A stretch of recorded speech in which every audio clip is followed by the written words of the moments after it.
Okay, this is section 5.2, number 15. We're going to choose the graph for each function described. The first one, it says the company's profits increased at a constant rate. And so that would be like if they're increasing by $1,000 a month, something like that. And altogether we have a linear function. Okay, so we're just going to choose the graph of a line, okay, which is number 5. Okay, the second one, a population has decreased by 3% every year for a decade. Okay, this is going to be an exponential function because the quantity is changing at a constant percentage rate. Okay, so we're going to look for an exponential decay function.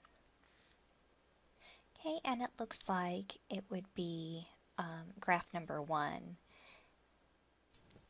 The next one, the magnitude m of an earthquake is a logarithmic function of its intensity I. Okay, so we're really told which type of function that we're going to look for, which is a logarithm. Okay, and logarithms, their graphs relate to exponential functions, that an exponential function has a horizontal asymptote, whereas a logarithmic function has a vertical asymptote. Okay, so even if I can't quite see the asymptote, the graph doesn't really continue down here. I think it would approach the y-axis, and so we're going to select graph 2 for the logarithmic function. The next one, suppose you've gained 1/12 of the value of your stock portfolio each year. Okay, and so that would be a constant percentage change. You could think about it, whatever your initial stock value is, and then to make it 1/12 larger, so just multiply by 1 plus 1/12 or 13/12. Okay, but because this happens again and again, you can raise that to the t, and so you end up with a formula that looks something like this. S of t is equal to S naught times 13/12 to the t, where t is in years. Okay, so let's look for an exponential growth function. Okay, and we have some choices still. A lot of these functions are increasing, but I think the one that I'm going to select, which would have most likely a horizontal asymptote, is going to be graph number 6.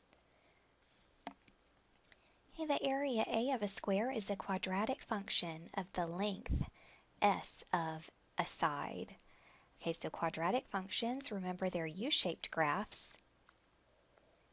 And so really my only option is graph number 4. And lastly, the time it takes to travel 100 miles varies inversely with your speed.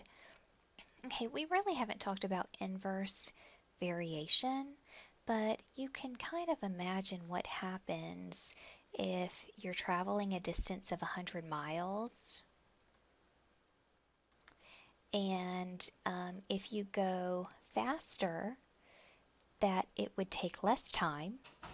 Okay, so altogether we're looking for a decreasing function, and you can also think of the formula if distance is equal to rate times time, and we're going to hold d constant, we're going to say it's 100, is equal to r times t, and then the time it takes varies inversely. So let's solve this for t, although we could solve it for r and we're going to get the same graph. So t is equal to 100 over r, and then this graph is going to look like our reciprocal function. Y is equal to 1 over x. And out of these choices, that is graph number 3.